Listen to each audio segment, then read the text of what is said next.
SMA itu pun setelah kelas 3 itu dapat PBUD Bang, Pemilihan Bibit Unggul Daerah. Luluslah, dapat kedokteran UGM Bang, kedokteran umum di UGM. Dulu SMA-nya di SMA 1? SMA 1 Sila. Sila. Ya, gitu. Yang di ini. Ya, tapi alhasil nggak bisa diambil Bang karena PT yang nggak ada. Daerah kepeng kalau saya nggak dapat biaya ya itu. Tapi tidak menyalahkan orang tua dan keadaan gitu. Saya tidak menyalahkan kakak dan semuanya. Tapi dalam hati bilang mungkin Allah coba saya gitu loh. Mungkin saya kuat dengan cobaan yang saya diberikan kepada saya gitu loh. Karena saya laki-laki dan satu-satunya penerus untuk keluarga, mungkin saya akan berjuang lebih tinggi untuk memberikan adik saya, kakak saya. Dan saya berniat akan membahagiakan mereka semua. Ada kangkung dari tetangga sebelah gitu, dikasih kangkung karena kapal kan datang besok ceritanya.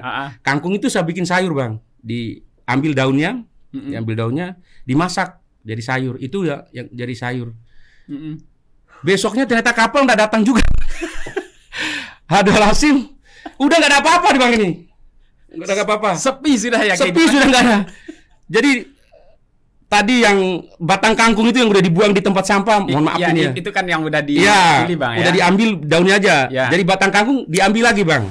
Jadi batang dipotong-potong lagi Bang itu. Disayurin lagi Bang. Dimakan selama 2 hari. Berbagi cerita untuk saling inspirasi. YS Podcast.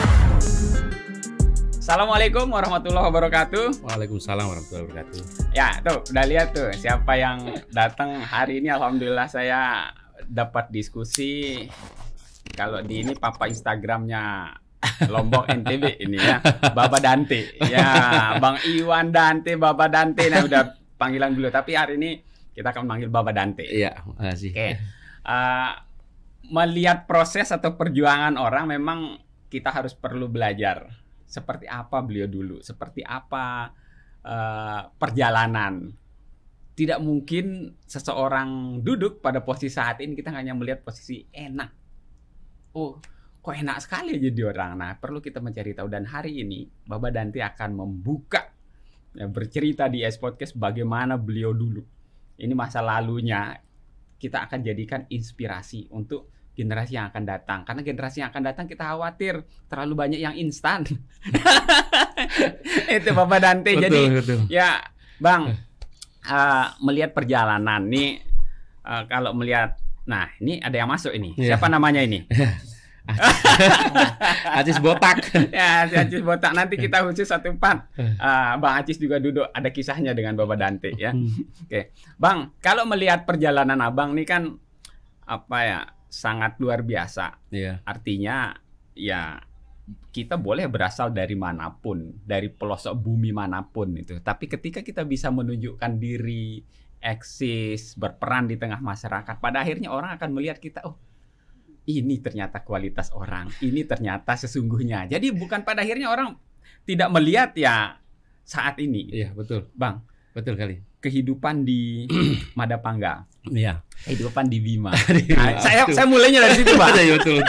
Karena Abang ini sangat luar biasa dan insya Allah akan banyak anak-anak kita, adik-adik kita yang terinspirasi ke depan. Karena beberapa hari yang lalu ada siswa berprestasi sama guru berprestasi dari Madapangga. Madapangga juga ya? Ya, 3 orang Bang. Saya ajak diskusi dan sangat luar biasa, inspiratif. Ternyata Abang ini yang keempat nih. Madapangga keempat dari. Ya, Madapangga keempat ini ada Abang Baba Dante yang sangat luar biasa. Bang, kalau menggambarkan Madapangga dalam frame pengalaman Abang dulu, Madapangga itu seperti apa dulu Bang ketika Abang kecil? Ya, dulu tahun 70-an ya. Jadi Madapangga itu ada sebuah tempat yang sangat terpencil lah gitu. Apalagi tempat saya sendiri. Karena saya bagian dari Kecamatan Madapangga itu di Desa Campa, Bang. Desa Campa. Ya. Desa Campa tuh ujungnya Madapangga itu dari kampung sebelahnya sekitar 30 kiloan lah gitu. Jadi terpisah dia sendirian gitu. Jadi desa yang dikelilingi oleh gunung, Bang. Gunung di bawah itu zaman dulu saya itu belum ada listrik, belum ada, Bang gitu. Ya, belum masuk ya. PAM belum ada. Jadi mohon maaf MCK pun belum ada gitu, Bang. Jadi kami di kali, Bang gitu. Itu WC umum terbesar di dunia. Jadi yang lucunya di atas yang lagi begitu, di bawah kita gimana gitu, Bang. Ya, tapi gitulah kehidupan kita aja. Jadi dibuatlah sumur-sumur kecil yang di pinggir-pinggir kali itu untuk mandi kita, Bang. Jadi zaman dulu kita mandi itu ya mohon maaf Pak gitu, dalam tanda kutip enggak pakai apa-apa gitu loh. Jadi teman pun yang seangkatan kita tahu gitu loh. Jadi lihat ya jadinya, Bang. Oh ini itu gitu loh. Jadi udah biasa jadinya gitu loh. Seperti itu, Bang. Ya itu Madapangga. Jadi orang-orangnya tapi rata-rata sekolah, Bang, itu. Sekolah. Rata-rata berpendidikan gitu loh. Setelah lepas SMP biasanya lepas SMP SMA tuh merantau semua, Bang, tuh. Saya pribadi juga cuma sampai SD, Pak, di kampung. Di Campa itu. SD-nya di Campa itu, di Campa Madapangga itu. Madapangga. Ya, cuma sampai SD kelas 6 gitu loh. Saya terus ngekos gitu. Jadi ke 1 SMP bayangin saya ngekos di Sila namanya itu. Udah ke di Sila Rato ya, di Rato Sila itu saya ngekos itu. Saya lanjutkan SMP gitu karena dari SD kelas 1 sampai kelas 6 tuh dulu juara, Bang, gitu loh. Wah. Juara 1 gitu loh, juara umum terus. Ini juara kelas, juara umum. Juara kelas lagi. Jadi hadiahnya buku zaman dulu, Bang. Iya, betul. Jadi buku saya tuh banyak sekali di rumah tuh hadiah dari buku dari juara itu. Dari di SMP masuk di SMP Sila, SMP 1 Sila, Bang, sampai itu kan yang tempat agak lumayan lah.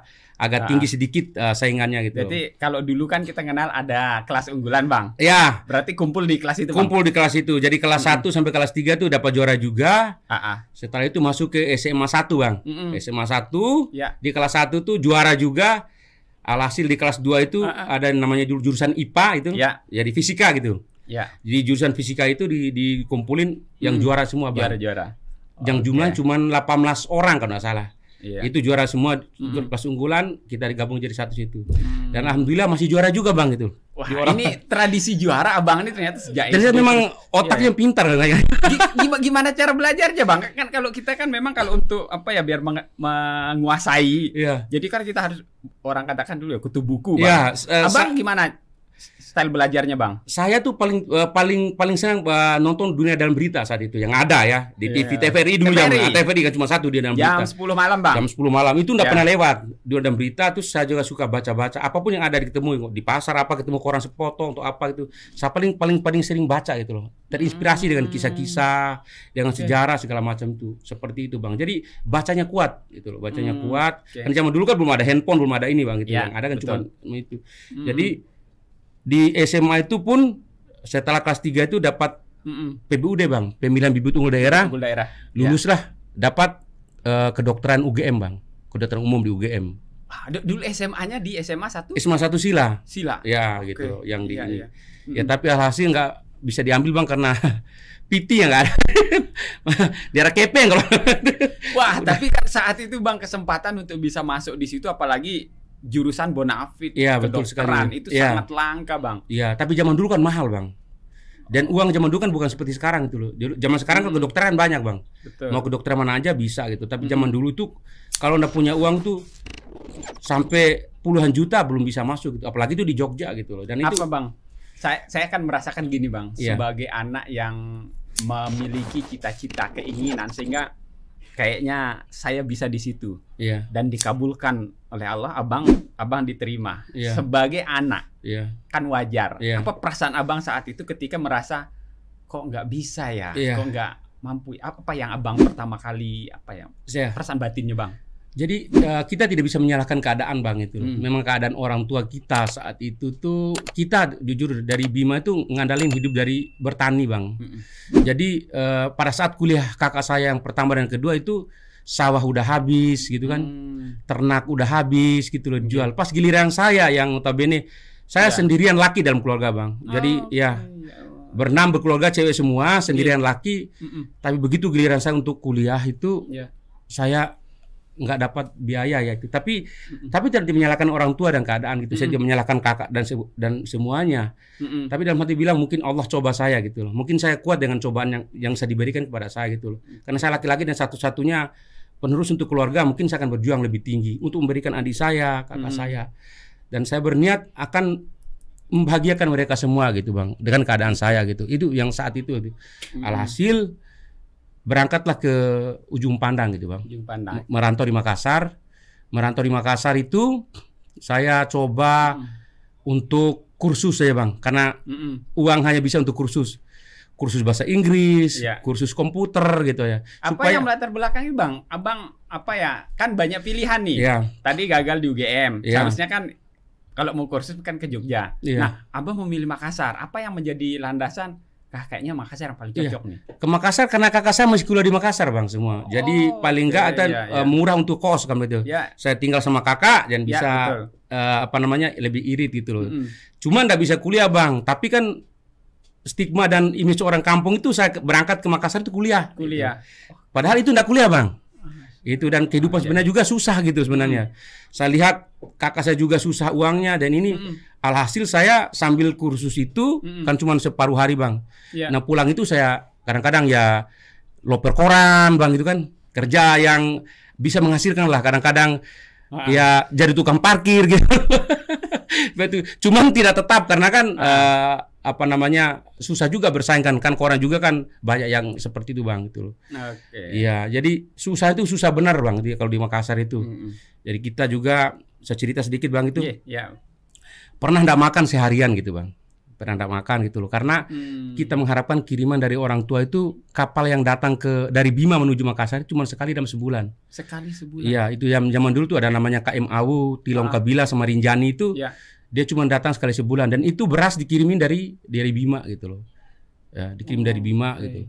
Terus kita kan cuma berbekal beras tok sama asam. Zaman dulu kan mungkin bage gitu kan. Bage yang di iya, bage hitam itu. Ya, bage tua itu. Ya itu untuk setelah makan nasi, bage itu kita ambil dikasih air, dikasih garam, dikasih jadi kuahnya Bang. Jadi kuahnya gitu loh. Dia makan nasi sama bage itu aja Bang. Itu.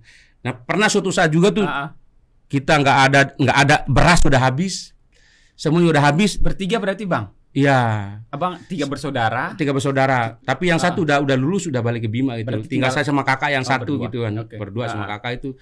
Jadi ada kangkung dari tetangga sebelah gitu. Dikasih kangkung karena kapal kan datang besok ceritanya. Kangkung itu saya bikin sayur Bang. Diambil daunnya, dimasak jadi sayur. Itu ya yang jadi sayur. Besoknya ternyata kapal nggak datang juga. Aduh Lasim. Udah nggak ada apa-apa di Bang ini. Nggak ada apa-apa. Sepi sudah ya. Sepi sudah nggak ada. Jadi tadi yang batang kangkung itu yang udah dibuang di tempat sampah. Mohon maaf ini ya. Itu kan yang udah dipilih Bang ya. Udah diambil daunnya aja. Jadi batang kangkung diambil lagi Bang. Jadi batang dipotong-potong lagi Bang itu.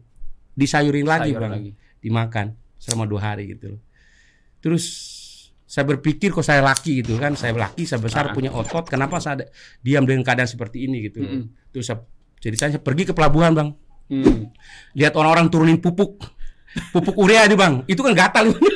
Dan yang satu karung itu ada 50 kilo Bang ya? Iya benar. Yang satu karung 50 kilo itu kan. Saya lihat itu ada turunin. Saya tanya yang punya, boleh nggak kita kerja di situ? Oh boleh banget gitu loh. Terus kamu kuat visi nggak untuk bisa? Tanya berapa? Itu 25 rupiah per satu karung saat itu. 25 rupiah per satu karung. Iya. Alhasil saya bilang oke, besok pagi saya akan datang. Datang ke sana, baju 2 dibawa Pak.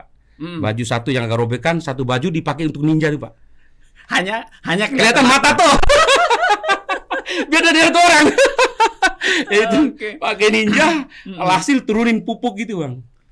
Wah. Iya. Badannya kan belum sekekar ini Bang. Belum, masih kurus dulu. Tapi kuat masih kan. Biasa orang Bima tuh kuat rata-rata gitu. Bang, ya. Apa ya kepikiran ini kan, mohon maaf Bang. Iya.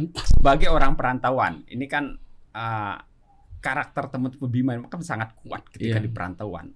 Ini betul-betul terpatri ketika keluar dari Bima memang harus pantang kembali sebelum sukses. Itu yang saya ketahui. Betul sekali, betul. Ya, itu yang saya ketahui dari teman-teman Bima. Ini sangat luar biasa.